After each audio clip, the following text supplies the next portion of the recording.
Cristiano Ronaldo, vai embora Cristiano Ronaldo, mete, bateu, golo.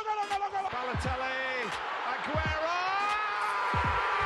Posse de bola para Portugal, vai Éder, chuta!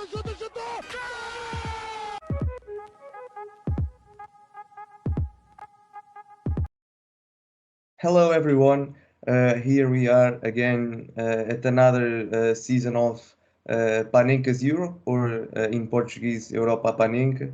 And I'm here today to talk about the game between Benfica and RB Salzburg from Austria. And I have today here Georg Sohler. I hope I pronounced it correctly. He isn't exactly what we used to bring here, because he's a journalist, not a fan from Salzburg.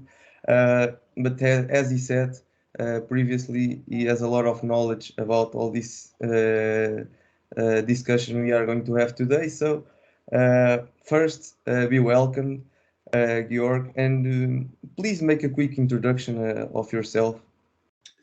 Yes, hello everybody. Thank you for the invitation.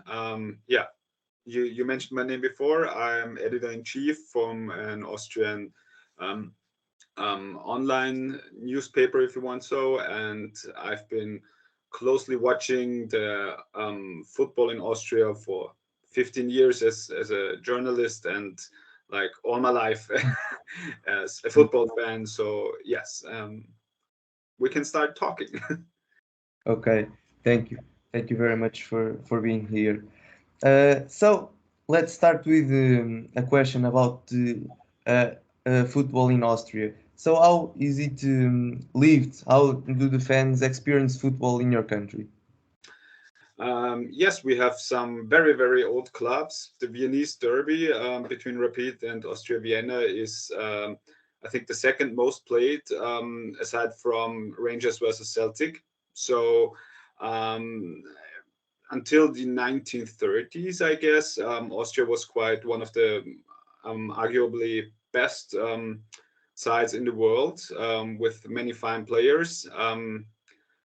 After the Second World War, we finished, I guess, third in Switzerland in the World Cup, and then the Austrian football started declining a little bit. Mm-hmm. Yeah, and it fell into a hole after the decision about Bosman, because we stuffed our league with old and expensive footballers from foreign countries. Yeah, and it all did change in 2005. Firstly, when Dietrich Mateschitz, the owner of Red Bull, bought the old Austria Salzburg, which was in the finals of the UEFA Cup in 1994. They lost twice 0-1 against Inter Milano. Yes, and yeah, in 2012, Ralf Rangnick, the well-known football coach, got implemented, if you wish so, in Salzburg, and he, funny enough, he hired Robert Schmidt as a manager. Yeah. And implemented the style of football that we are used from Ralf Rangnick teams. So it's like a lot of pressing, and this did work out very fine.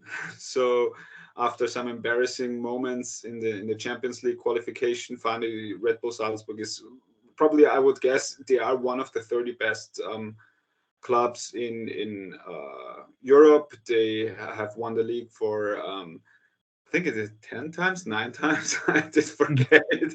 They did win it straight from 2013-14 onwards. So they are really like the number one in Austrian football.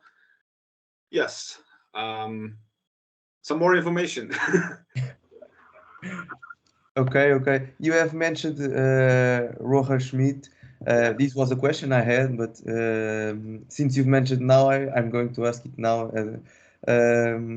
So what do you think, and what do the Red Bull Salzburg supporters think about Schmidt, his style of football? Do you think in Benfica the style is the same as in Salzburg when he was there? And you have already talked a little bit about the project of the club. So if you want to say anything else about that, you can do it as well. Yes. I think the first question actually was how do the fans think about Salzburg? Sorry, Yes, yes. just Sorry um, for the amount of questions. no problem. So just let's start off like back in 2012 when Roger Schmidt came. He was like a second tier, third tier was the best he was coaching back then, and he really stood for this pressing style football. It was really entertaining to watch. And I think the big wallet from Red Bull Salzburg did really help to get Mhm. to get them started. I think if you walked around Salzburg and asked, "What do you think?" or around Salzburg fans, "What do you think about Roger Schmidt?" I think they will still talk great about him. I once interviewed him. He's yeah very down to earth since I think he wasn't planning on a big career and he was quite old when he got into the real Yeah. high tier professional football. So he seems to be very humble about this. To be honest, I didn't watch a Benfica game yet with Roger Schmidt. So Yeah. it's but I think after the spell at Red Bull Salzburg, he went to Leverkusen. That didn't turn out that great because it's a very risky style of football, and Bayer Leverkusen isn't the best team. And I thought that his career was over when he went to Beijing, Mhm. but then he went back to PSV Eindhoven and just played the same style of football. So I guess he's still playing that pressing football. Yeah, yes, definitely. What has surprised me the most since Schmidt is in our club is that I was expecting to concede a lot of goals, and especially last season it didn't happen. We scored a lot with that style, with that gegenpressing, uh, but at the same time you were saying it's a risky way of playing, and I agree. But he for during the years in China, in Germany, in his country, in the countries he has been to, he could improve, I think, his formula of playing, and now he is a much more complete coach. Um, so now going to the Salzburg players or team, let's say it that way, who do you think are the best players, uh, the ones that can create more danger? I just want to say one word Yeah. to Roger Schmidt. I think the difference is that Bayer Leverkusen has some teams in front of them, like Bayern, like Dortmund. I think that's not the case with Benfica. We all know you have those three big clubs, more or less, with maybe Sporting Braga, and Sporting Braga, I guess, would be something like Leverkusen. So Yeah. so it's quite easy if you want to put it that way. That you say, okay, I'm at the best club, so I probably get the best players. Mhm. um, when we talk about the players that are like outstanding, I think we've got this Serbian center back, Strahinja Pavlovic. He's 23. They bought him for like 7 million euros from Monaco, and he can really he's the leader on the pitch, Mhm. and he's also I think a very nasty Balkan style defender, and at the same time he's um, like a danger when it comes to standard situations. If I would be Roger Schmidt, I would also take a close look on Amar Dedic. He's Austrian-born Bosnian player. He's right winger, more or less. He Mhm. he has a good foot and he can create chances out of nowhere. He's very fast. Um, I mean, yeah, it's if I'm just watching the whole squad, there are hardly any players who are bad or stuff like that. They bought Mats Bistrup from Denmark. He's a beast in the central midfield as well. Um, yeah, I think he's probably one you wouldn't have on the map. The same for Luka Sucic, who was injured, and I think if he hadn't been injured, he would have gone to Liverpool, I guess, or something like that. The downside, what's not so or where they have problems is like for the attackers. They bought Fernando last year from Shakhtar Donetsk, but I think that he hardly ever played. He's again injured. The same for Petar Radkov. He's a young Serbian player. He's injured, so probably that's the one part, like the attackers, where you could say, okay, they don't have the same level as the others. Okay. Which doesn't mean that they aren't good or great. Like Karim Konaté, I think he will have. He's a bit similar to like Haaland, but he's not on that level already. Okay. So now I'm going to ask you exactly what do you think are the weaknesses or the most notorious weaknesses of this team and the strengths of Salzburg? I think the big weakness would be that there are so many injured players, and also Pavlovic and Oumar Solet. I didn't mention him before. He's from Lyon, and he was also watched by like Inter Milan or stuff like that. They were injured, the central defenders, so that could be a thing that they are not on that level already. I think being on a level that's the one thing that's the weakness. Everybody knows it's a very young squad. Everybody knows which kind of football you play. I think they underperform against sides that are very strong in their gegenpressing or counter pressing. And there's, I think, a big difference between the strength of our league and how you have to perform in internationals. So I would say, or definitely the Portuguese league is better than the Austrian league. So I guess they haven't been stressed that much, as in terms of have they been challenged? No. So maybe it is the first proper game, if you want to put it like that. They played Sturm Graz this Saturday. It was a tie. Yeah. So I don't know if they are on the level already that you would need. Okay.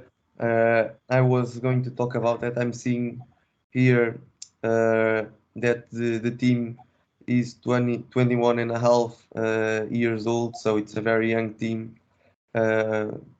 So it can be good, but it can at the same time be bad because the lack of experience, but the irreverence of the players because of their age can also be a problem to Benfica.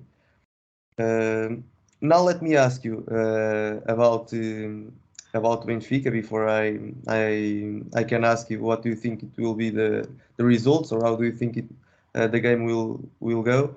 But what do you think about Benfica? The players? Can you also mention 2-3 players you would like to have in Salzburg? Especially maybe not in Salzburg, but if I would love to see like old former big players like Otamendi or Angel Di Maria in the Austrian league. That would really be great. I think, because they can still make a difference. I mean, you can play until you're 35, 37 nowadays. I mean, I think everybody knows that Portuguese teams have a good youth. So yeah, but I think it would be really entertaining if some older player would like say, okay, I'm gonna play my last few years, in Austria. That would be funny, I guess. Yes. And what are your expectations for the games? I think the important part is that if you have a group like that, you would really see like Inter and Benfica finishing first, second, whatever. So I think the most important part for Austrian side in a group like that would be finishing third, going over to Europa League. I think it's good that they play Benfica away, because then all the players get the feeling for Champions League. You know, I was told by players that it's just a different game for everybody. Definitely. And it's not bad if you like lose in Lisbon. So I think they will lose. Maybe not, but I think the important games are the home games, and those two games against Real Sociedad. Yes. Me and all the Benfiquistas, we think that against Inter, we have to try to win at home. It's going to be difficult. In Giuseppe Meazza, it will be even more difficult.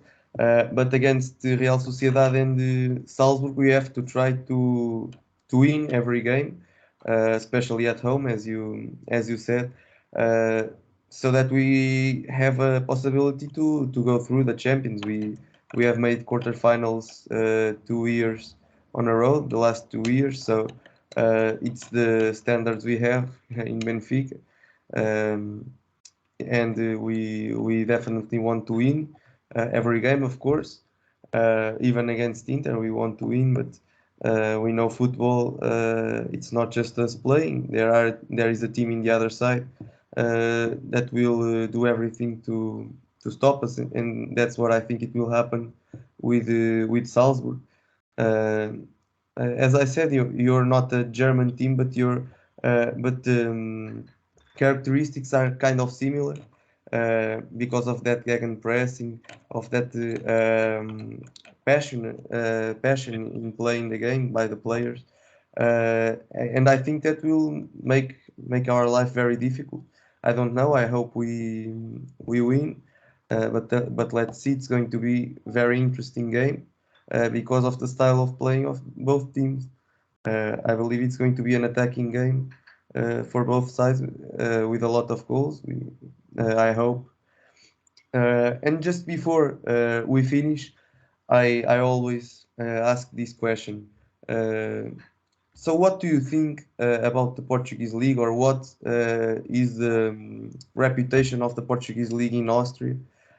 Because in here we have been seeing a lot of, how do I say, nasty situations happening with clubs. So I don't know if that reaches Austria or the social communication of there, the social media. No. No. What kind of nasty things were happening? With the refereeing situations with some clubs, it's becoming very, very usual to happen. No, I think that if I watch the league and I see there are like 18 teams, I think that most people from Austria would know Sporting, Porto, and Benfica for sure. Maybe Braga, I don't know. Maybe Vitória Guimarães, but I think that's all. I Yeah. think if you walked around in Austria and asked how many teams are in the Portuguese league, I think that not the most will get it right with 18, but I think it's very well talked about. Yeah, I mean, there's one benchmark. I don't know if other countries do that, but like the 5 years, how do you say it? Fünfjahreswertung. You know how you get seeded in the Champions League and all the stuff like that. You know, the country ranking with the 5. Yeah. I think we see that Portugal is one of the top 7, 8 leagues that are existing right now. They're like that close behind the big 5 leagues. So yeah, but I think that the Netherlands, I mean, they're in front now because they're 5th best league. But I think it's kind of a bit under the radar. Everybody knows you have good national team, you have good clubs, but maybe not that. It's not that praised like the Netherlands. We say, oh, it's the Netherlands. Okay. No, that's interesting to know because in here it's fireworks everywhere. in TV, so it's very confusing moments sometimes. So that's interesting to know that you don't know about that in Austria. You don't hear about that in Austria. So, Georg, thank you very much for your presence here, and let's hope for a good game. Yes, thank you. Thank you to all that will listen to us. Thank you very much, and see you next week.